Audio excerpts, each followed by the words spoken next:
ఈ revenue people అటు పోయి చూసి ఇక్కడ స్థలాలు లేవు, ఇక్కడ అన్ని ఇండ్లు ఉన్నాయి, పేదవాళ్ళంతా ఇండ్లు కట్టుకున్నారు, దీంట్లో ఏం చేయమంటారు అని కోర్టును క్లారిఫికేషన్ అడగల. కానీ వీళ్ళు అడగరు. అదంతా దీనికంతా వెనకాల పెద్ద ఒత్తిళ్ళు ఉన్నాయని మాత్రం బాగా అర్థమవుతుంది. అది అడగల.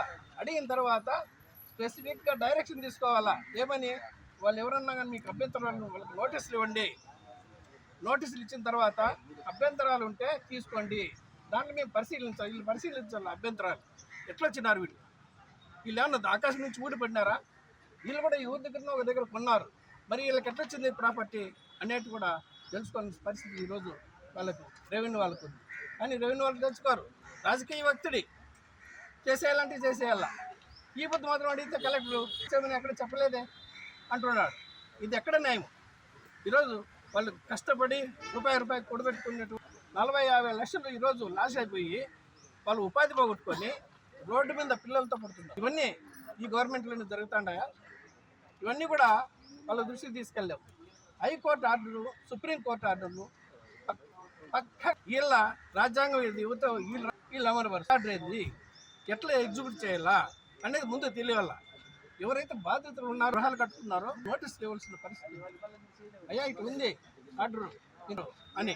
అంతేకాకుండా ఆ కోర్టు ఏం చెప్పింది, ముందు సర్వే చేయండి, ఈ ఎక్స్టెంట్ ఏదైతే ఉందో దాన్ని లొకేట్ సర్వే చేసేటప్పుడు నోటీస్ ఇవ్వాలా. చట్టం ప్రకారం నోటీస్ లేదు. ఇల్లు ఖాళీ చేయమని చెప్పడానికి నోటీస్ లేదు, ఏమీ లేదు. మళ్ళీ ఆల్ ఆఫ్ ఏ సడన్ 7 జేసీబీలు, పోలీసులు 200 మంది, వాళ్ళతో పాటు రౌడీలు 200 మంది వచ్చి డెమాలిష్ చేస్తున్నారు. నాకు తెలిసింది, కడుపు కలిపింది. అసలు కోర్టులు ఎందుకు ఉన్నాయి, కోర్టు ఆర్డర్లు ఎందుకు ఉన్నాయి, ఎక్కడ కానీ కోర్టు డెమాలిష్ చేయమని చెప్పలేదే అని నేను కనీసం ఒక మానవతావాదిగా, ఒక రిటైర్డ్ జడ్జిగా నేను వాళ్ళ దగ్గర పోయి చెబుదామని హైకోర్టు ఆర్డరు, సుప్రీంకోర్టు ఆర్డరు తీసుకొని పోయి నేను ఎంఆర్ఓ గారికి నేను ఎక్స్ప్లెయిన్ చేస్తా కూర్చున్నా. అయ్యా సుప్రీంకోర్టు ఆర్డర్ ఇట్లుంది, సుప్రీంకోర్టు ఆర్డర్ ప్రకారం వాళ్ళు సివిల్ సూట్స్ చేసుకున్నారు, అవి ఇంకా ఫైనల్ కాలేదు, దాంట్లో ఏదో తీర్పు చెప్పాల్సి ఉంది. ఆ విధంగా మీరు ఉంటే తర్వాత హైకోర్టు వాళ్ళు కూడా మీరు సివిల్ సూట్స్ ఉన్న ప్రాపర్టీకి మా మా మా యొక్క ఈ జడ్జిమెంట్ వర్తించదని కూడా చెప్పినారు. కాబట్టి వెయిట్ చేయండి, లేకపోతే మీకు బాగుండదు అని చెప్తే ఎంఆర్ఓ గారు కొంత ఎక్స్టెంట్ సరే సార్ ఇప్పుడు స్టాప్ చేద్దామన్నారు.